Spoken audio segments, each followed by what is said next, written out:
mientras yo lo voy presentando. Muy bien, el doctor Rafael Mora es catedrático aquí en la Universidad Nacional Federico Villarreal. Asimismo, también trabaja como catedrático en la Universidad Nacional de Ingeniería y ha sido miembro fundador del grupo de investigaciones peruano en filosofía y lógica y PILOF. Bien, el día de hoy nos va a compartir su ponencia sobre los aportes de la lógica a la inteligencia artificial. Pase, doctor.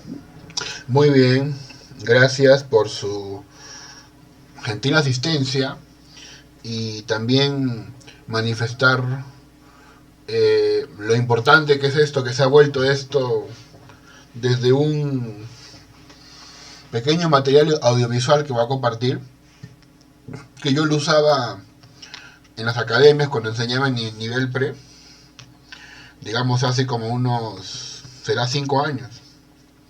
Se llama el problema del tranvía, que es de los utilitaristas. Quiero mostrárselos para que entiendan lo que sucede, ¿ya? Está traducido en inglés, vamos a verlo.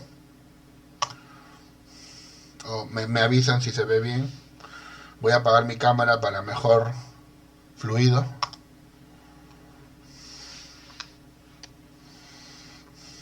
Just one. What do you do? Do you sacrifice one person to save 5? This is the trolley problem, a version of an ethical dilemma that philosopher Philippa Foot devised in 1967. It's popular because it forces us to think about how to choose when there are no good.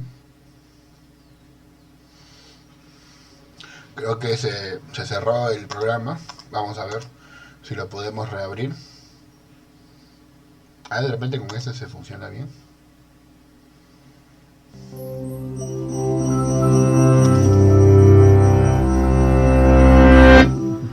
Imagine you're watching a runaway trolley barreling down the tracks, straight towards 5 workers who can't escape. You happen to be standing next to a switch that will divert the trolley onto a second track. Here's the problem. That track has a worker on it too, but just one. What do? Do you sacrifice one person to save 5?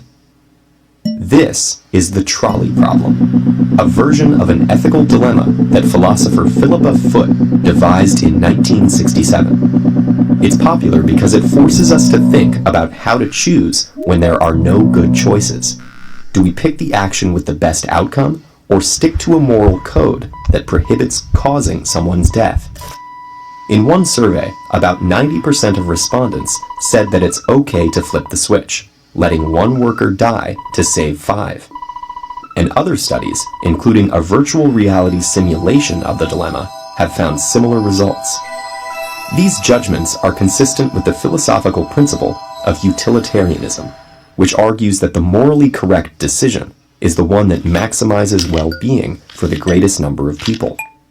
The 5 lives outweigh 1, even if achieving that outcome requires condemning someone to death. But people don't always take the utilitarian view, which we can see by changing the trolley problem a bit. This time, you're standing on a bridge over the track as the runaway trolley approaches. Now there's no second track, but there is a very large man on the bridge next to you. If you push him over, his body will stop the trolley, saving the 5 workers, but he'll die. To utilitarians, the decision is exactly the same. Lose 1 life to save 5. But in this case, only about 10% of people say that it's okay to throw the man onto the tracks. Our instincts tell us that deliberately causing someone's death is different than allowing them to die as collateral damage. It just feels wrong, for reasons that are hard to explain. This intersection between ethics and psychology is what's so interesting about the trolley problem. The dilemma and its many variations reveal that what we think is right or wrong depends on factors other than a logical weighing of the pros and cons. For example, men are more likely than women to say it's okay to push the man over the bridge. So are people who watch a comedy clip before doing the thought experiment. And in one virtual reality study, people were more willing to sacrifice men than women. Researchers have studied the brain activity of people thinking through the classic and bridge versions. Both scenarios activate areas of the brain involved in conscious decision-making and emotional responses. But in the bridge version, the emotional response is much stronger. So is activity in an area of the brain associated with processing internal conflict. Why the difference? One explanation is that pushing someone to their death feels more personal, activating an emotional aversion to killing another person. But we feel conflicted because we know it's still the logical choice. Trolleyology has been criticized by some philosophers and psychologists. They argue that it doesn't reveal anything because its premise is so unrealistic that study participants don't take it seriously. But new technology is making this kind of ethical analysis more important than ever. For example, driverless cars may have to handle choices like causing a small accident to prevent a larger one. Ya, precisamente, ¿no?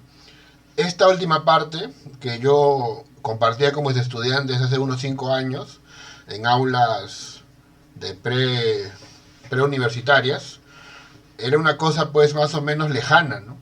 Autos manejados automáticamente que tienen que tomar una decisión, por ejemplo, ¿no? La decisión más racional. Si pues lamentablemente, ¿no? Como ven ahí, no es sacrificar al conejito y bueno, salvar a los que manejan el auto, o preferir la vida del conejito y bueno, obviamente chocarse con el auto, ¿no? Esto que se veía lejano hace algunos 5 años, hoy ya lo podemos constatar, lo podemos ya comprobar. ¿Sí? Todo esto que han visto es parte de lo que se llama el dilema del tranvía, que es un ejemplo de los utilitaristas. Pero este final es el que se me vino a la mente cuando acordamos hacer este evento de coloquio sobre filosofía e inteligencia artificial. Lo terminaré y continuaré. Choices like causing a small accident to prevent a larger one. Meanwhile, governments are researching autonomous military drones that could wind up making decisions of whether they'll risk civilian casualties to attack a high-value target. Esto también me parece muy interesante. En el periódico de Hildebrand, en sus 13, de este último viernes, ha salido un reportaje sobre Julian Assange. Como ustedes deben saber, fue el que hizo las revelaciones de Wikileaks. Revelaciones básicamente que indican que todo el mundo está siendo espiado, ¿sí? Y por eso fue preso y lo quisieron matar, pero el tipo sigue vivo. Y dijo algo en su reportaje aquí en este periódico que les voy a compartir brevemente. Simplemente dijo que se está empleando inteligencia artificial para determinar objetivos militares en la franja de Gaza, ¿sí? Entonces, ya existe eso. Ya existen estas cuestiones. ¿A qué me refiero? De que matar encargándolo esto a una inteligencia artificial. Ya está el asunto. Se está usando en la franja de Gaza para determinar objetivos militares. Y, o sea, el asesinato de seres humanos ya está programado. Ya está programado. Entonces, ¿qué sucede? Que la inteligencia artificial toma las decisiones. Y ya desaparece la empatía, los escrúpulos, cualquier tipo de culpa, simplemente lo asume la inteligencia artificial. Y estas personas que han sido asesinadas en Gaza son atacados por producto de un trabajo conjunto de programas de inteligencia artificial y sistemas de vigilancia masiva, instalados en smartphones, en internet, que nutren sus algoritmos. Es decir, espían tu teléfono y de acuerdo a eso miden las probabilidades de qué tan problemático eres, ¿no? Y si obviamente se elevan tus conversaciones sobre bombas, esas cosas, ya pues obviamente es porque debe ser un terrorista o algo así, ¿no? Imagínense, ¿no? Want these actions to be ethical, we have to decide, in advance, how to value human life and judge the greater good. So researchers who study autonomous systems are collaborating with philosophers to address the complex problem of programming ethics into machines. Which goes to show that even hypothetical dilemmas can wind up on a collision course with the real world. Muy bien. Entonces, la exposición que yo les vengo a traer se llama Aportes de la lógica a la inteligencia artificial. Ante todo menciono al Instituto Peruano de Investigación de Lógica y Filosofía que presido. Y obviamente agradezco a la universidad, ¿no? También por darnos este espacio para poder dar nuestra posición. Como siempre lo recomiendo y lo manifiesto siempre, que una persona que habla de cualquier tema nunca puede estar desconectada de una realidad, ¿no? Por eso es que yo quiero dedicar este trabajo a los pueblos indígenas, pues básicamente ellos están ahorita sufriendo muchos problemas involucrados, por ejemplo, con, entre otras cosas, la falta de recursos y la marginalidad. Bueno,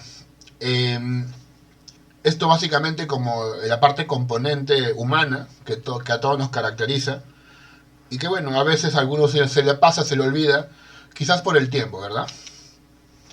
Quedará pendiente, en base a la dedicatoria anterior, hablar de los problemas ecológicos generados por la inteligencia artificial o por su uso. Por ejemplo, algunos indican que hay un costo energético elevadísimo de los dispositivos que soportan a la inteligencia artificial. Se dice que contamina como 5 autos de por vida. 5 autos encendidos de por vida es el equivalente de ChatGPT, por ejemplo. Por cada hora de conversación con ChatGPT se consume una botella de agua. Esto es porque hay que mantener enfriado, ¿no? Enfriado el sistema, entonces hay este uso. Por supuesto que acá hay un tema detrás de lo que es eficiencia energética, ahorro energético. Hay que de repente estar atentos al costo ambiental, a la huella de carbono, al costo de agua que está generando esto. Como digo, quedará pendiente. Quizás una ética basada en los pueblos originarios, en los pueblos indígenas, caracterizados por cuidar el medio ambiente o por sentirse muy cercanos al medio ambiente, podría ayudarnos. La inteligencia artificial es definitivamente algo que se está usando full. Yo aquí les traigo 12 al menos, ¿no? 12 herramientas. Algunas de ellas son repeticiones, en un sentido de que se usan para lo mismo. El ChatGPT, por ejemplo, igual que el Gemini o el Cloud y el Copilot, son todas herramientas para conversar, para hacerle preguntas, hacerle tus trabajos, por ejemplo. Si tú quieres buscar trabajos involucrados con el tuyo, o sea, papers o libros o páginas involucradas con tu investigación, podrías usar el Perplexity o el Research Rabbit, por ejemplo, ¿sí? ¿Qué más? También está el Chat PDF, que es increíble, una herramienta muy, muy interesante, que se parece mucho a Lumata, que tú colocas un PDF en este programa, en este sistema, y puedes conversar con la inteligencia artificial acerca de lo que trata el PDF, ¿sí? También, si quieres hacer lo mismo, pero no con un PDF, sino con un video, ya existe. Se llama Glasp. O sea, tú instalas esto en tu computadora, luego cuando veas YouTube, en esta esquina se activa. Y tú apretas el botón y te sale transcrita la conferencia aparte. Entonces tú puedes conversar sobre ese contenido con el ChatGPT. Puedes decirle, ¿no?, qué dicen en este video, cuál es la idea principal y cosas así, ¿no? Luego, si tienes que hacer apurado diapositivas, GanmaUp sirve para hacer diapositivas. Es increíble. Tú simplemente colocas una orden y te lo hace al instante. 10 diapositivas de cualquier tema, tú le pones, pues, no sé, Bad Bunny, algo así, ¿no? Y te pone toda una diapositiva sobre Bad Bunny, ¿no? 10, te las hace inmediatamente, es increíble. El JITmind, que es para hacer mapas conceptuales.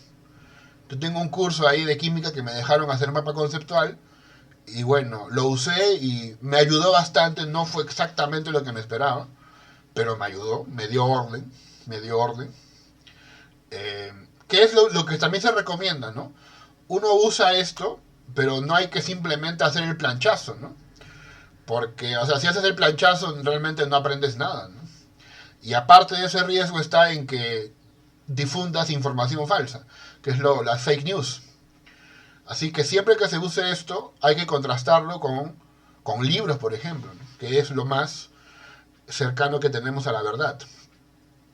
Y Leonardo, que se usa para imágenes, por ejemplo, ¿no? Leonardo es una página que también tú colocas una orden, algo así como quiero ver 12 personas conversando y jugando ajedrez en una fiesta muy amena en alguna zona del Perú. Y te lo retratan, ¿no? Demora unos 20 segundos, pero te lo hace. Es interesante, es muy interesante esto. Entonces todo el mundo está usando esto en las universidades. Esto se está difundiendo a full. Incluso hay, por supuesto, usos banales. Existen usos banales. Vamos a ver acá un uso más o menos banal. Aunque ni tan banal, de repente alguno ya lo ha hecho ya. Si guardas una conversación de WhatsApp, te la pasás a texto, tipo un archivo de texto, y lo subís a ChatGPT y le pones, marcame las red flags de esta conversación. Analiza toda la conversación que tenés con una piba o con un pibe, puedes poner, decime si esta chica es tóxica, y lo que hace es marcarte, te dice, manipulación emocional, 2 puntos, y te marca cuál es el mensaje. ¿Real esto? Esto es real. Bueno, un uso más o menos banal, ¿no? Pero bueno, sí hay gente que lo ha hecho. Hoy día estaba viendo una persona que comentaba que usa el chat GPT para pedirle esto, ¿no? Para indicarle que yo soy una persona más o menos con estas características y me gustó haber hecho esta aventura, esta otra aventura. En base a lo que te he dicho, dime, ¿qué crees tú que tengo que hacer para hacer mi vida emocionante, para seguir enriqueciéndola? Y la máquina le responde, ¿no? Le responde y el tipo feliz porque ya tiene más cosas que hacer, ¿no? Sí, o sea, se usa. Aquí está el logo del Cloud, que es, digamos, comparado a el ChatGPT, es, digamos, su empresa competitiva. Más o menos lo que están viendo acá, no encontré una imagen, me parece muy raro. No encontré una imagen sobre los procesadores que soportan a las IAs. Estaba buscando, por ahí encontré una, ¿no? Pero finalmente la que te muestro acá es la idea más cercana. Son miles de pasillos llenos de, digamos, dispositivos electrónicos con un cableado impresionante que están trabajando al mismo tiempo para procesar informaciones. Bueno, la inteligencia artificial, qué duda cabe, hoy día es lo que está de moda. Son sistemas capaces de realizar tareas para los cuales se requeriría inteligencia humana. Dicen que hace poco, ayer, si no me equivoco, o la semana pasada, este científico es, bueno, o ingeniero o empresario, Elon Musk, ya está poniendo a la venta androides. Bueno, androides no, pero robot, mejor dicho, androide tiene otro significado, ¿no? Ya está poniendo a la venta asistentes robots, con forma humanoide, obviamente, ¿no? También lo que es el carro automático también está ahí, ya está que lo vende, lo puedes comprar, ¿sí? Aunque esto ya ocurría en Japón, que es la meca, digamos, de la tecnología de la robótica, digamos que ahora ya se está popularizando, democratizando esto. Sobre la IA hay 2 enfoques, el enfoque simbólico, el enfoque conexionista. ¿De qué trata cada uno? Bueno, en el enfoque simbólico se imita el razonamiento usando símbolos y reglas lógicas. Por ejemplo, en cambio en el enfoque conexionista se habla de redes de unidades interconectadas, lo que hoy llamamos las neuronas artificiales. Por ejemplo, hoy día ustedes cuando, no sé si han visto, ¿no? demuéstrame que eres un humano, dice, ¿no?, el sistema, la página a la que quieres entrar, y te dice, ver, señálame semáforos, dice, ¿no? Y si tú tienes éxito, ya te deja entrar a la página. Ya sin querer tú estás ayudando a la IA. Porque la IA es, digamos, bastante incapaz en estas cosas. No puede reconocer así precisamente, de cualquier ángulo, un semáforo. Si tú le ayudas, lo va a poder hacer más fácil. Es por eso que te piden, ¿no?, que reconozcas gatos, que reconozcas sonrisas y 1.000.000 de cosas que te piden, ¿no? Sobre todo en el TikTok, ¿no? Alguna vez cuando quise entrar a TikTok, te pide una serie de cosas que a veces uno no entiende, por qué sucede todo eso. Bueno, la IA está incluyendo lo que es el Machine Learning, ¿sí?, que es el aprendizaje mecanizado, las redes neuronales, los algoritmos de búsqueda, todo esto con el afán de representar procesos cognitivos. Hay dos partes de la IA que quisiera enfatizar en esta exposición. Lo que llamaré el hardware, conocido ya por todos ustedes, la parte dura, es decir, la base física, y el software. Vamos a decir que es el programa, el conjunto de, vamos a decirlo así, de mandatos, órdenes, de mapas mentales que caracterizan el funcionamiento de la IA. Mientras que el hardware es la base física. ¿Qué cosa es esa base física? A mí también me llamó mucho la atención investigarlo, ¿no? Hoy día se sigue respetando el chip, pero a una escala mucho más avanzada. Ustedes recuerdan los chips, ¿no? Vamos a ver una pequeña imagen de lo que era un chip, de lo que es, en realidad, ¿no? Creo que es este de acá. A ver. Esto de aquí es un circuito integrado muy común conocido como compuerta lógica. Esa imagen verde no sé por qué se ve. Vamos a verlo mejor. Este de acá, a ver. Esto de aquí es un circuito integrado muy común conocido como compuerta lógica. En específico, esta es una compuerta NOT o inversora. Este tipo de circuito es ampliamente utilizado desde proyectos escolares hasta máquinas industriales. Su función es invertir las entradas, es decir, si una de sus entradas es un 1 lógico, o sea, un nivel de voltaje positivo, su salida será un 0 lógico, o sea, 0 volts, y viceversa. En realidad, el chip que hace todo el trabajo es muy pequeño comparado con el encapsulado, pero se necesita para poderlo manipular. Estos microchips no solo tienen una compuerta, en el caso de este contiene 6 compuertas idénticas que trabajan independientemente. Ahora, si nos fijamos con cuidado, podemos ver que este circuito está hecho con bloques que se parecen entre sí, y cada bloque debería ser una de las compuertas. Es interesante lo diminutas que son las pistas de este circuito. Además, hay que tener en cuenta que aquí hay transistores, diodos y resistencias impresas directamente en el silicio. Ahora, lamentablemente, estos circuitos se fabrican en varias capas, por lo que en este caso solo podemos ver la más externa. Aún así, es muy interesante cómo todo esto cabe en menos de 1 milímetro cuadrado. Coméntenme si hay algún circuito integrado que les gustaría ver. Correcto. Acaban de verlo, ¿no? Más o menos un chip que actualmente se usa, por lo tanto representa una de las bases físicas de la computación y también, por supuesto, de la de la inteligencia artificial. Entonces, más o menos lo que quiero ahorita desarrollar en el tiempo que me queda es enfatizar que la base física está guiada por un tipo de lógica. El hardware está guiado por una lógica, que es una lógica que todos ustedes ya conocen, cuya historia se remonta a Claudio Shannon, cuando intentó hacer, en este caso, el isomorfismo con la lógica y los sistemas de electrónica, y llevó a la creación de los circuitos, por ejemplo, que también motivó las investigaciones de Alan Turing. Esa base lógica es una base lógica clásica. Es lo que quiero enfatizar. De repente es una idea muy obvia, pero me gustaría enfatizar en esto, ¿no?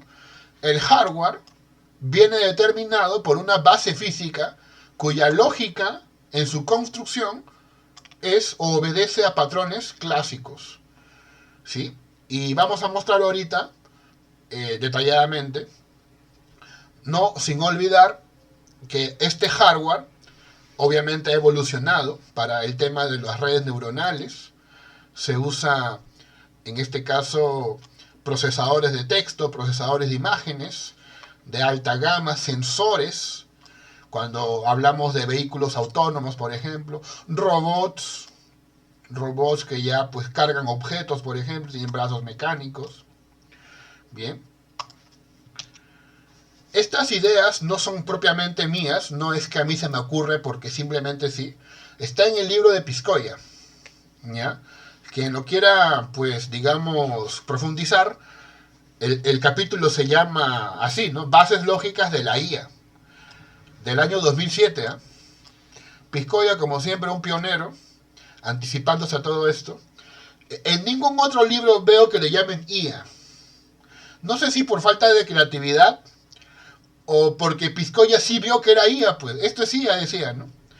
Los demás, no, en otros libros no ves con que diga IA. Simplemente dice circuitos o compuertas y nada más.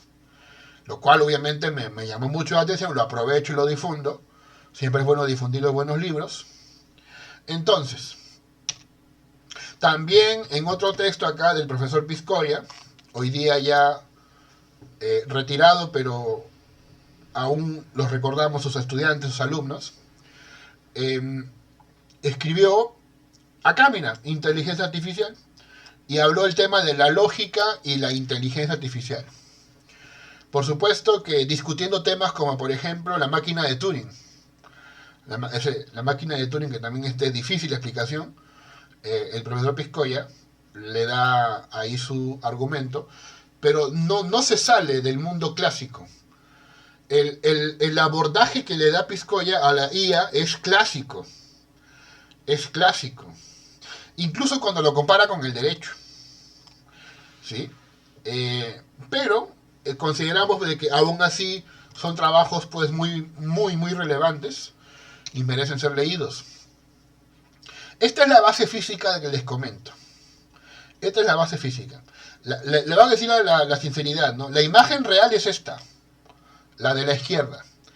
La imagen de la derecha es creada por inteligencia artificial. Como les dije, la que encontré muy pocas imágenes que me mostraran un sistema complejo de procesamiento, ¿no? Al parecer esta se tomó una imagen de este objeto y se difundió, y bueno, es la única que tuve a la mano. ¿Qué es esto? Es más o menos, usted cuando entra a Leonardo y le pone esta descripción, lo que se llama prompt. Hoy día los prompts son importantes para manejar bien las IAs. Le escribes esto, ¿no? Interior de un gran centro de datos modernos, filas largas, estanterías metálicas, luces LED parpadeantes, cables organizados, bla, bla, bla. Y te sale esto, te sale la imagen que ves allá, que es la creada por IA, la de la izquierda es la real. Entonces esto nos lleva pues a la informática.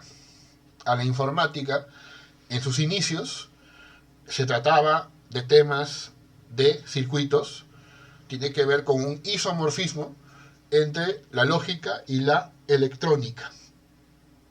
Ese capítulo, que es un capítulo que demuestra la interdisciplinaridad de la lógica, se suele denominar circuitos.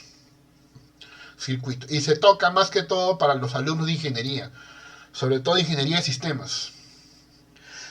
Tal vez alguno de ustedes lo haya visto en su academia, ¿no? Tal vez, si es que se enseña lógica todavía, porque existen enemigos de la lógica instalados en puestos claves, ¿no? Que no quieren que se difundan estas cosas, o que creen que la difusión de estas cosas debe ser para público ciertamente entendido. Y bueno, entonces, sí, esta es la base de la inteligencia artificial. Una base muy primitiva, por cierto. No es la única que hay. Los circuitos lógicos, básicamente, ¿qué cosas son? Son sistemas donde fluye información. En los circuitos lógicos fluye información. En los circuitos eléctricos fluye corriente, ¿no? En los circuitos acuáticos fluye agua, ¿sí? Solamente que, digamos, la base real es el circuito eléctrico. Su abstracción es el circuito lógico. Va a haber una comparativa entonces. Por ejemplo, aquí ya se habla del sistema digital, y cuando hablamos de digital estamos hablando de dígitos. Dígitos. No me refiero a la huella digital, ¿eh? Yo también tenía esa confusión. No se refiere a la huella digital. El sistema digital tiene que ver con dígitos. Y cuando digo sistema digital, hablo de código binario. Ceros y unos. Ceros y unos. Entonces, el 0 va a ser visto como lo falso. Y el 1 como lo verdadero. El 0 entonces es lo apagado. El 1 es lo encendido. El 0 es abierto, mientras que el 1 es cerrado. Me refiero a estos dispositivos, estos switch. Hay circuitos en serie, que muchos de ustedes seguramente si llevan su curso de lógica, saben que es semejante a una conjunción, de tal forma que si tanto la P como la Q están cerradas, o sea, son 1, el foquito se va a prender. También será igual a 1 entonces. Estas cositas son básicas, ¿no? Hay gente que desconoce de esto o que no entiende esto, pero hay que ayudarles, pues, ¿no? Porque es una cosa muy elemental. ¿Cómo es el circuito en paralelo?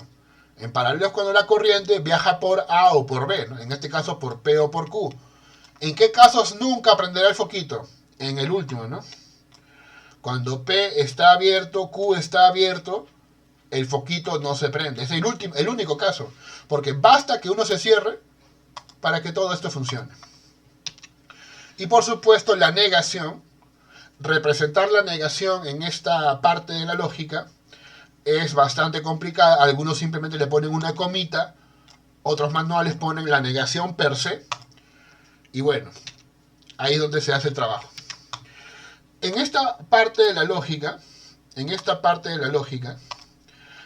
por ejemplo, se suelen desarrollar este tipo de ejercicios que seguramente ustedes conocen, saben cómo desarrollarlo.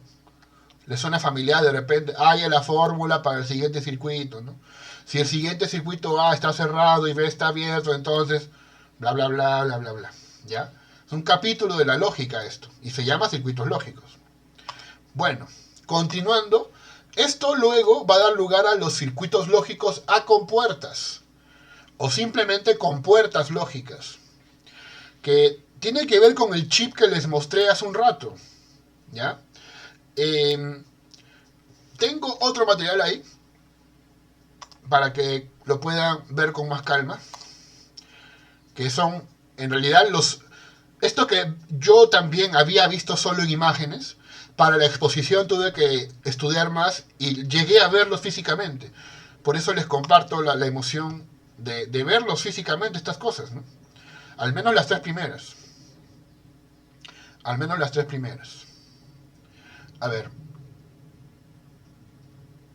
Vamos a ver si se puede lograr ver. Estas son las 3 compuertas lógicas que necesitarás para aprender electrónica digital. La compuerta lógica NOT, o también conocida como inversor, la compuerta lógica AND o de multiplicación, y la compuerta lógica OR de suma.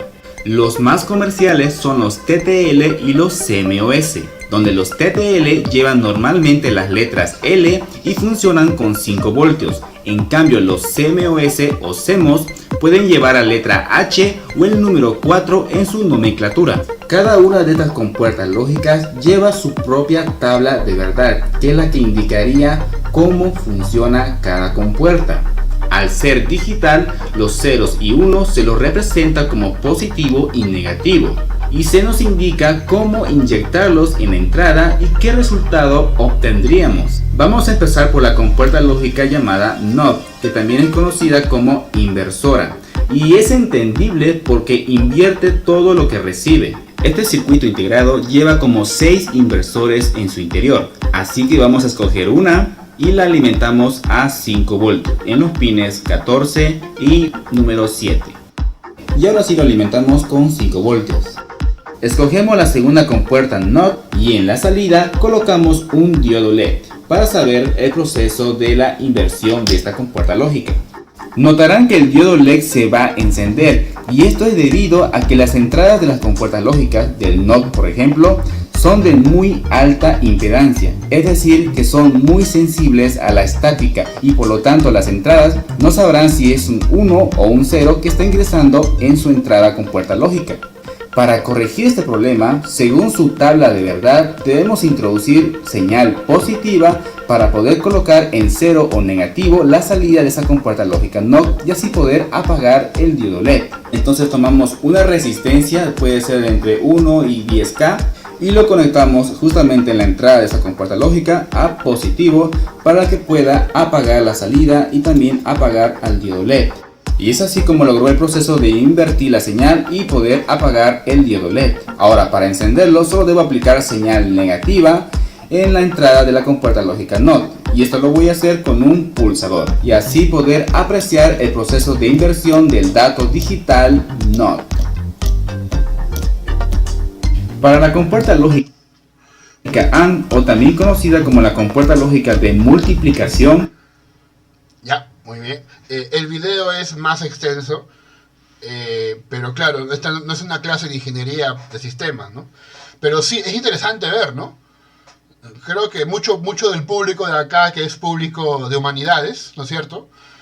Primera vez que ve estas cosas, bueno, no lo sé, por acá de repente hay un científico, lo cual sería muy bueno. En todo caso comento con la sorpresa que caracteriza al que descubre las cosas por primera vez, lo que estoy en este caso difundiendo. Bueno, entonces repito, estas cosas yo las había visto solamente en abstracto, me manejo la teoría, pero nunca había manejado un chip. Pero lo que les digo es lo siguiente, ¿no? De que todo esto obedece a lo que se va a llamar más adelante, o mejor dicho, gracias a esta persona se llama álgebra de Boole. Álgebra de Boole, que es un sistema que tiene leyes conmutativas, asociativas, caracterizado por un elemento neutro, por un elemento neutro aditivo, neutro multiplicativo, por una ley de idempotencia y cosas así. Ya, este tipo de álgebra, el álgebra de Boole, fue muy importante también para el tema de la electrónica. Así que todo lo que ven, por ejemplo acá, la suma lógica, ¿qué cosa es? Es, en este caso, el circuito en paralelo. Es el circuito en paralelo. Solamente que rediseñado de otra manera para hacer más eficiente la comunicación. La operación y, o también en este caso se llama AND, en este caso yo le llamo a este el enchufe, ¿no? Me acuerdo que en las clases, para ayudar a la memorización, llamaba a este el enchufe, y el anterior sería la media luna, ¿no? La media luna le decía. Bueno, el enchufe es AND y es circuito en serie. Tiene las mismas leyes, lo caracterizan. Y por supuesto aquí la negación tiene más sentido. Como lo acaban de ver, ¿no? En el primer ejemplo. La negación es un dispositivo que se representa con un triangulito, ¿no? Y con una bolita. Que invierte los valores. Esa es su función. Invierte los valores. Miren, entonces acá tienen, por ejemplo. A ver, disculpen. Ya.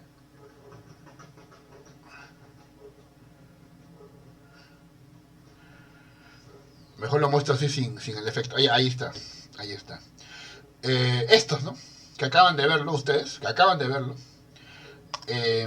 Entonces, ¿qué sucede en este caso? Es la, digamos, representación más fiel de un chip por dentro. El chip que vieron hace ratito por dentro es así. O sea, tiene fielmente esta forma. Repito, esto es algo que también yo en esta investigación he visto y me ha parecido fascinante, interesante, por supuesto, ¿no? Muy bonito esto, ¿no? Es decir, que estos gráficos no son abstractos, son bastante concretos, ¿ya? Pero lo que quiero terminar con esta parte es que el hardware de los dispositivos que dan lugar a la IA sigue una lógica clásica. Eso debe quedar claro, ¿sí? Ahora, ¿qué pasa con el software? Aquí la discusión es interesante, porque va a ser lo contrario. El software de la inteligencia artificial más bien exige o sigue una lógica no clásica. ¿Cuál de ellas? Hay varias, pero hoy día me voy a concentrar solamente en una. Bien, el software vendría a ser pues todo aquello que es el código, los algoritmos, los programas, los modelos que hacen posible que funcione la IA. Ahí podemos hablar del machine learning, ¿no es cierto? Los algoritmos de toma de decisiones, programas de entrenamiento, sistemas expertos, por supuesto que sí. ¿Cuáles son los problemas principales lógicos a nivel de la IA?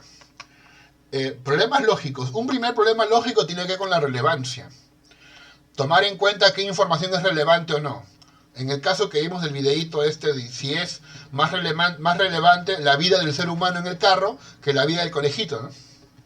La máquina entiende que la vida del ser humano en el carro es más importante que la vida del conejito, lamentablemente por el conejo. Problema de la monotonía. La monotonía se refiere a que en un razonamiento, no importa cuánta información se añada, se mantiene la conclusión. Lo voy a mostrar con un ejemplo. La consistencia, ¿qué significa? Bueno, la ausencia de contradicción. Sucede que la inteligencia humana puede manejar paradojas, contradicciones también. Entonces, la IA, para trabajar como lo hace, en este caso, la IA, para trabajar como lo hace el ser humano, ¿qué tendría que hacer? Tendría que también, en este caso, poder controlar contradicciones. Cosa que no se va a lograr con lógica clásica, ¿no? Tiene que llegar a una lógica no clásica. Algunos pueden decir que es paraconsistente. Y la explosión combinatoria tiene que ver con la infinita capacidad de deducción que con poca información se puede hacer, ¿no? Con 1, 2 o 3 informaciones se pueden sacar millones de conclusiones. Y millones es poco encima. Entonces, obviamente esto va a llevar a lo primero, ¿no? ¿Cuál de esas informaciones va a ser relevante? Acá hay algunas lógicas involucradas con la IA. Por ejemplo, la lógica difusa, porque necesita manejar incertidumbre. Cuando digo difuso, significa, en este caso, alude al problema de la vaguedad en lógica. ¿A qué me refiero con eso? Temas como, por ejemplo, la niñez, ¿no? ¿Cuándo comienza y cuándo acaba la niñez? ¿Un niño de 11 años es niño o no? ¿No? Por ejemplo, ¿no? O si no, el tema del color rojo, que ahorita están viendo en pantalla, ¿no? Tenemos, de repente, usted tiene por ahí un saco rojo, o un color rojo, un plumón rojo. ¿Cuál es más o menos rojo? Sí, porque ese concepto existe, ¿no? Más rojo, menos rojo. Porque el concepto de rojo es un concepto vago. ¿Qué significa esto? Que no está muy clara su referencia. No están claros los límites de su referencia. Rojo puede ser tanto este tono como un tono más suave o un tono más fuerte. Bien. Y esto sucede, por ejemplo, en sistemas de control de temperatura.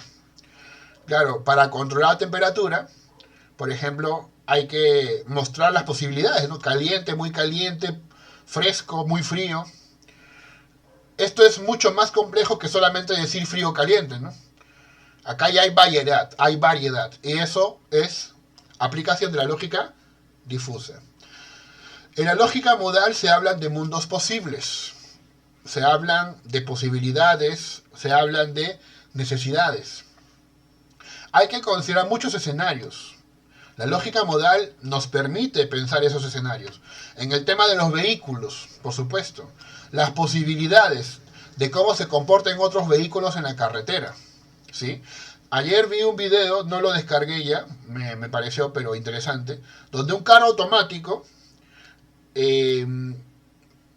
estaba a segundos cuando se cayó un abuelito frente al carro. El abuelito se cayó frente al carro, que era un carro automático, y el carro inmediatamente dobló a la izquierda, chocando con otro carro. Porque esa fue la idea, ¿no? Es preferible chocar con otro carro que matar al abuelito, o que matar al ser humano. ¿Sí? Eso es, por ejemplo, también parte de lo que hoy se ve en la inteligencia artificial. Lógica probabilística. Tiene que ver con la incertidumbre, el manejo de la incertidumbre, el manejo de temas de la probabilidad, realizar inferencias sobre la base de probabilidades, que es lo que hacen los médicos cuando trabajan temas de diagnóstico, ¿no? Yo ahorita estoy estudiando farmacia, por ejemplo, y descubro que para usted tomar una decisión tiene que medir muchos elementos en un paciente, ¿no? No es que solamente le duele la barriga y ya toma tu pastilla, ¿no? Tienes que preguntarle más cosas. Tienes que preguntarle la edad, de repente, también preguntarle otras cosas, como si desde hace cuánto tiempo sientes el dolor y cosas así, para más o menos darle algo adecuado.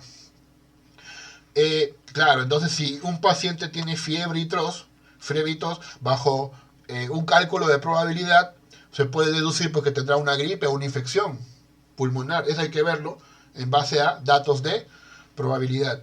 Y esta última lógica, que también es para mí nueva, la novedad, uno no sabe lo que va a descubrir cuando investiga temas tan actuales, las lógicas de la descripción que están asociados al desarrollo de ontologías informáticas, que tiene que ver en este caso con las redes, ya sean en este caso semánticas o conceptuales. Es esta elaboración de las ontologías las que permiten que asistentes virtuales como Siri o Alexa organicen y entiendan el conocimiento. Por ejemplo, si entienden que perro es un animal y que un labrador es un tipo de perro, van a deducir que un labrador es un animal. Por una cuestión de, ¿qué cosa? Ontología, de ubicación de conceptos, que esto sí quiero mostrarlo, ahí está, la llamada red semántica. Esto está en el corazón de la inteligencia artificial. Por ejemplo, las aves tienen alas, las aves tienen plumas. Un tipo de ave es un canario, el canario come semillas, el canario, por ejemplo, piolín es un canario, por ejemplo. Un tipo de ave es un halcón, Pedro es un halcón, el halcón tiene patas y así. Las redes semánticas son una herramienta clave de la IA. Como les he comentado, para poder realizar deducciones, hacen este mapeo. Acá hay más ejemplos. No solamente viene de la web semántica o la red semántica, también los sistemas que guardan datos, los tesauros. No sé si alguno de ustedes que son, ¿no?, escritores, investigadores, te piden que pongas palabras clave, ¿sí? Te has preguntado por qué, ¿no? ¿Por qué me piden palabras clave?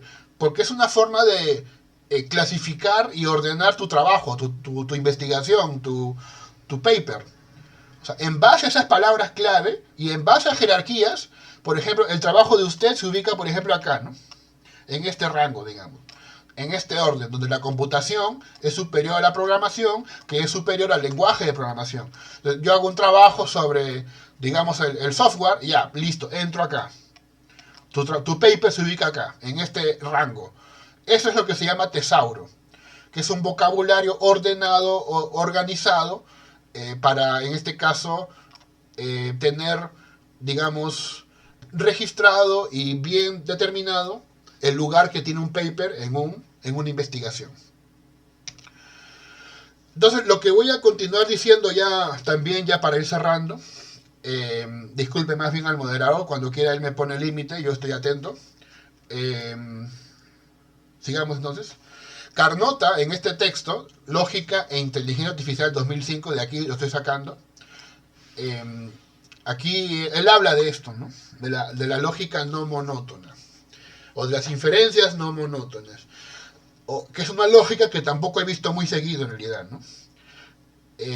Quien sí lo ha visto es otro colega, que es el señor Miguel León Untiveros, doctor en filosofía, en un trabajo de derecho que se llama El dilema de Jorgensen. Él investiga acá lo que se llama la lógica no monotónica, que yo sinceramente hasta el momento no le había prestado atención. Sabía que su trabajo era de derecho, sí, pero realmente no sabía que lo explicaba tan interesante, ¿no? Y como estaba en este pues trajín de explicarle a un público cosas más o menos comprensibles, lo revisé modestamente y debo decir que es muy claro lo que dice en el capítulo 2, lo que ahí se ve es muy claro. El padre de la lógica no monotónica, o también algunos dicen, ¿no?, la lógica por defecto, lógica o default logic, es el señor Raymond Reiter. Al parecer ya falleció, al parecer, sí. Entonces él es uno de los pioneros en esta investigación, Pero claro, la pregunta, ¿y qué es esto de lógica no monotónica? Se los comento. La lógica no monotónica es, en este caso, un tipo de lógica que permite revisar conclusiones cuando se obtiene nueva información. Vamos a decir que es una lógica no clásica. Una lógica no clásica. Cuando se dice que es una extensión de la lógica, lo que se puede entender es que hay dos opciones, ¿no?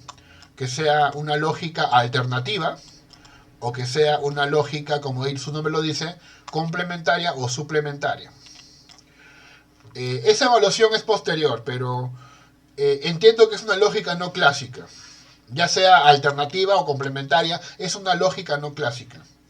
Claro, proviene de la clásica, pero su esencia es no clásica y le voy a decir por qué. En la lógica clásica, cuando se saca una conclusión, aunque tú aumentes información nueva, la conclusión no cambia. La conclusión no cambia. Esto se llama monotonía. O sea, vamos a leer esto. Esto es muy sencillo de leer, miren. C se deduce a partir de P. La conclusión se deduce a partir de la premisa. Por lo tanto, si la premisa la uno con otras premisas, C igual se sigue deduciendo. Es lo que quiere decir. Le añadas más información, C se sigue deduciendo. Ahora, en la no monotonía ocurre algo interesante. C se deduce a partir de P. Se deduce, pero cuando le agregas más información a P, podría ya no deducirse C. Esto que a lo mejor me escuchan y no me entienden, se comprende con un ejemplo un poco técnico primero, ¿ya? Un poco técnico, permítanme esta sutileza. Acá está la expresión en lenguaje natural, esto sale del libro de García Zárate. Un ejemplo muy simplón, yo quería el ejemplo más simplón del mundo y más didáctico, lo encontré acá, ¿no? Lo que ven arriba es la formulación en lenguaje natural, lo que ven abajo es la formulación en lenguaje lógico, ¿sí? Entonces se concluye S. Finalmente se llega a la conclusión S a partir de las premisas 1, 2, 3 y 4. Ahora la pregunta es, ¿y qué pasa si le añado más información? 5, 6 y 7. Incluso si esta información es así, Q, que se contradice con las conclusiones, ¿no? Acá está, mira. R, que se contradice con las premisas. Y T, que no se contradice con nada. Incluso en ese caso, se sigue deduciendo S. El aumento de información no afecta a que se deduzca S. A esto, ¿cómo se le llama? Monotonía. Monotonía. Una propiedad de sistemas lógicos clásicos. Bien. Entonces, aquí el filósofo que ven ahí es lógico mexicano, Raimundo Morado, explica más o menos cómo sucede el cambio de conclusión, ¿no? Entonces, se cae un tipo de un avión.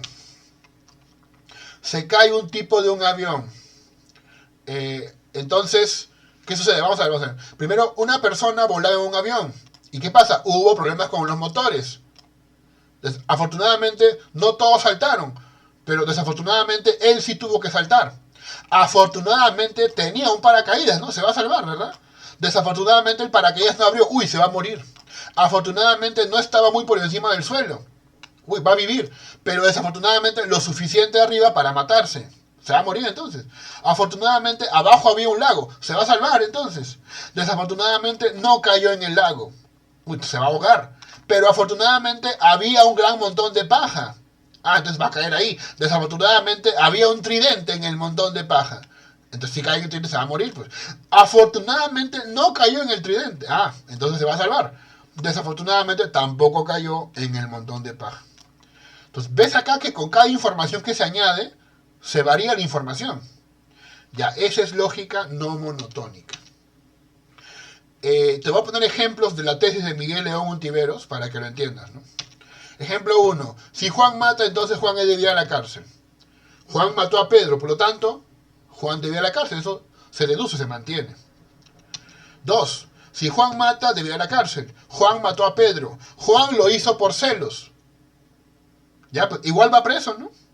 No hay problema. La conclusión no cambia. 3. Si Juan mata, Juan debe ir a la cárcel. Juan mata a Pedro. Ya, Juan lo hizo por celos. Ya, el crimen de Juan prescribió. dentro de una lógica clásica que se concluye, Juan debe ir a la cárcel. ¿Ves? La conclusión se mantiene a pesar de que le añadas información. Pero obviamente, como te das cuenta, el 4 es controversial. Porque si el crimen ya prescribió, no va a ir preso, lo cual implica que cambiemos la deducción, que sería esta, ¿no? Finalmente Juan no debe ir a la cárcel. Este es un razonamiento no monotónico. Creo que ahora sí se me entiende a lo que llamamos lógica no monotónica. Y para terminar quiero indicar lo que es valioso para la IA. Mencionar que el padre de la IA fue John McCarthy. ¿Y qué sucede? Bueno, en principio, lo que hay que investigar es cómo trabajar con suposiciones, por ejemplo, para que se revise la información que tenemos. ¿Qué más? También debemos conocer las reglas y sus excepciones. Para trabajar con corrección hay que conocer las reglas y sus excepciones. Por ejemplo, ¿no? Si sabemos que los pájaros y los pingüinos, no sabemos que los pájaros vuelan y que el pingüino es un tipo de pájaro, pero sin embargo no vuela. Es una excepción. Es una excepción. Hay que revisar las conclusiones también, ¿no? Revisarlas. Normalmente los pacientes que tienen dolor de cabeza pueden tomar una aspirina, ¿no? Claro. A menos que sean alérgicos. Y ahí pues ya no van a tomar. O sea, esta lógica no monotónica es una lógica que revisa la información y la readapta. Un último ejemplo que aquí no mencioné, ¿no? Los que tienen ingresos deben pagar impuestos, ¿no es cierto? Eso pasa con todos. Pero si son jubilados, ya no se aplica esa regla. Aparecen las excepciones. Esta lógica trae de la mano, como te decía, reglas generales, excepciones, exige la revisión de conclusiones y plantea esta regla, ¿no? Si P entonces Q, se modifica ahora esto. Si P y no existe evidencia de lo contrario, entonces Q. Se busca la consistencia y se busca también que los modelos sean lo más simples posibles. Entonces, ¿por qué es necesaria una lógica no monotónica? ¿Por qué hace falta? Porque es vital, ¿no? Para la IA.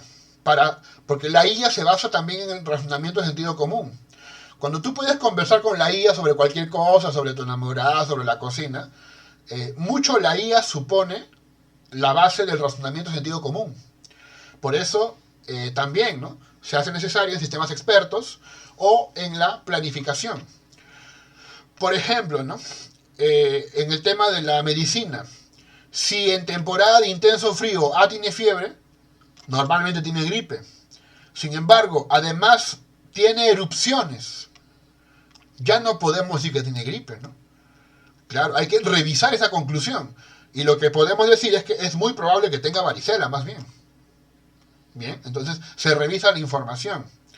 Esto es lo que hacen los limpiadores. No sé si han visto estos limpiadores. Los limpiadores del piso, esas maquinitas chiquitas, planifican su trabajo. El robot tiene la siguiente regla general. Regla 1. Si la sala está sucia, el robot debe barrerla. Bien. Pero hay una nueva regla. Si hay un obstáculo en la sala, el robot debe quitar el obstáculo antes de barrer. Por supuesto. Siguiente. Y hay una tercera regla adicional. Imaginemos que encuentra, en este caso con juguetes. Si hay una persona en la sala, esperar a que se vaya antes de barrer. Ahora, después de que pasa todo eso, el robot trabaja, barre y cumple con su función. Entonces, señores, ya esta es mi última diapositiva. Gracias por la paciencia. Simplemente indicar lo siguiente. Que la inteligencia artificial, por supuesto que es muy complicada, requiere un reaprendizaje de parte de nosotros. Se está viniendo el futuro de golpe. Muchas películas de ciencia ficción ya se están volviendo realidad, según algunos. Sin embargo, yo quiero decir algo. La base física sigue siendo clásica. El programa es lo que al parecer obedece a lógicas no clásicas. Sin embargo, es muy interesante que no se pueda pensar en lógicas no clásicas, como la lógica no monotónica, si no fuera porque la lógica básica del mundo es una lógica clásica. O sea que para que haya lógica no clásica, tiene que haber lógica clásica, al menos dentro del ámbito de la IA. Eso sería todo, señores. Muchas gracias por su tiempo. Doy pase al moderador, Pedro Sánchez.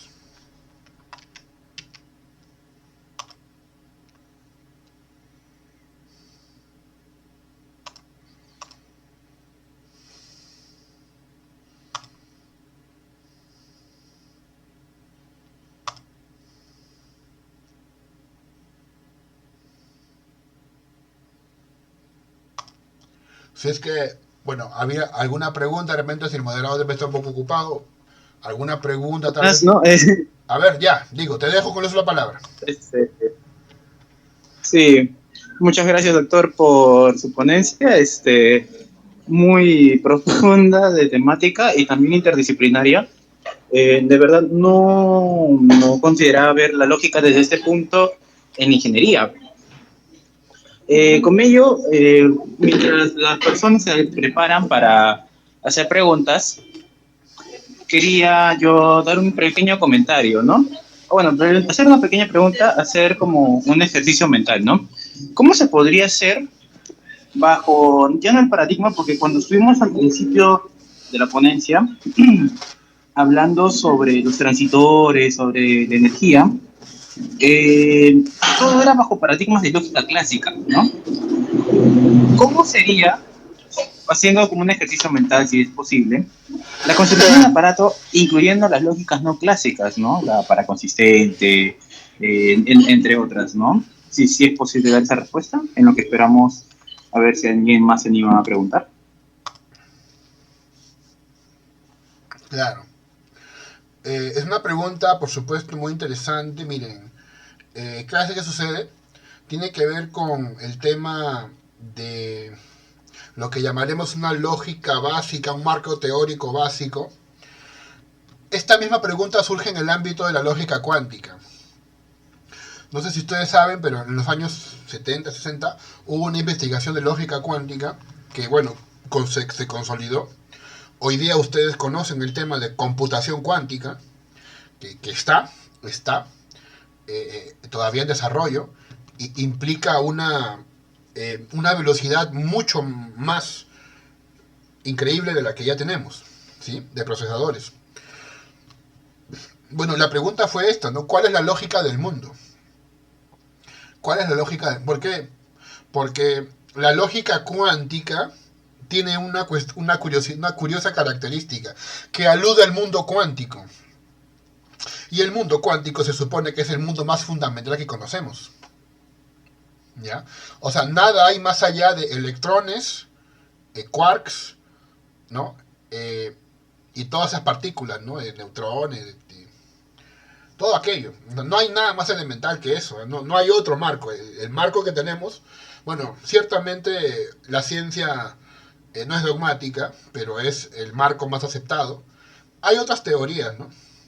Que es la gravedad cuántica de bucles, la teoría de cuerdas, ¿no es cierto? Que claro, no se enseña, pero, o sea, la que nos hemos quedado es la mecánica cuántica, ¿no? Como la base. Vamos a partir de ahí. La ciencia no es dogmática, pero el programa que más o menos impone es este. Bueno, entonces, ocurre que la pregunta era, ¿cuál es la lógica del mundo, no? Y la lógica cuántica podría ser vista como la lógica del mundo. Porque es la lógica del mundo más fundamental, pues. La lógica del ámbito más fundamental. Pero la lógica cuántica es muy distinta a la lógica clásica. Básicamente, una de las diferencias que encuentro, porque también es una familia de lógicas cuánticas, es el ataque a la distributividad. El principio de distribución o la ley de distribución que se respeta en la lógica clásica, en la lógica cuántica no se cumple. Ahora bien, para poder quebrar ese principio, sin quebrar todo lo demás, se hace uso de una matemática bastante sofisticada. Solamente para adecuarse al marco teórico cuántico. Se hace uso de una complicación adecuada, apropiada, pero claro, grandiosa. Bueno, entonces, la pregunta acerca de cuál es la lógica más básica, según al menos los artículos que estuve viendo, es una pregunta que curiosamente solo nos podemos hacer con lógica clásica. Este diálogo que hacemos es sobre la base de lógica clásica. La esencia de la comunicación es clásica. Es clásica. Claro, por lo tanto, digamos que ya existe una condicionante. O sea, nuestra impresión siempre va a ser que la lógica cuántica es algo alejado, ¿no? Mientras que la lógica clásica, digamos, es la lógica más real o más adecuada al ámbito usual. Esa siempre va a ser nuestra impresión. Pero ¿qué pasa si fuera al revés? Si primero nos hubiéramos educado con lógica cuántica y luego recién descubriéramos la clásica. Porque bueno, digamos, Aristóteles nació 25 siglos tarde, imaginemos, ¿no? Sale un Aristóteles y descubre después de 25 siglos la lógica clásica. Imaginemos que esa suposición. Ya, esa es una cuestión que obedece a lo que se llama, pues, digamos, una fuerte, ¿no? Implica una fuerte imaginación, implica una potente capacidad de ponerse en ese lugar. A ver, ¿por qué? Porque solamente nos podemos imaginar el mundo desde un punto de vista clásico. Imaginarnos cómo sería si no fuera clásico, realmente hay dos problemas, ¿no? Un primer problema tiene que ver con que parecería que la lógica es arbitraria.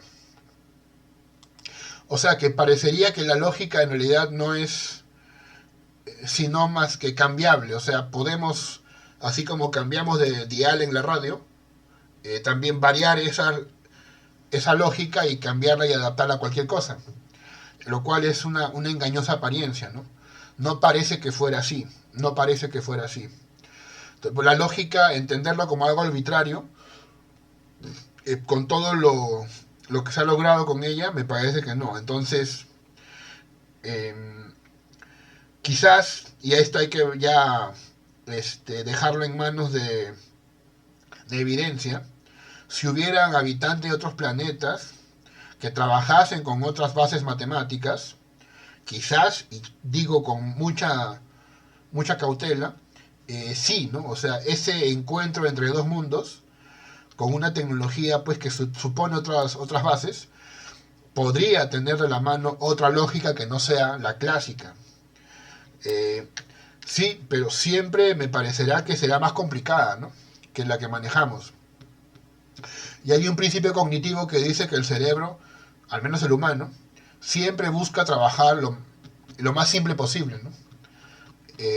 Entonces, readaptarnos a esas nuevas lógicas sería bastante complicado. Entonces, ahí ya sería cuestión de imaginación de los que hacen películas, de los que hacen cine. Digamos, queda ya para el debate y también para la fantasía, me parece, ¿no? Más bien, gracias por su pregunta. Muchas gracias. ¿Alguien más está teniendo una pregunta?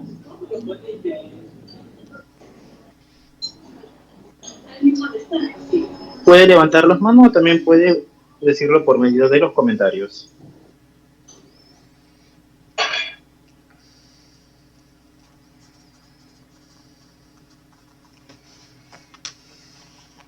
Bueno, si no hay preguntas, no sé si el ponente quiere dedicar unas palabras finales para terminar esta mesa. Claro.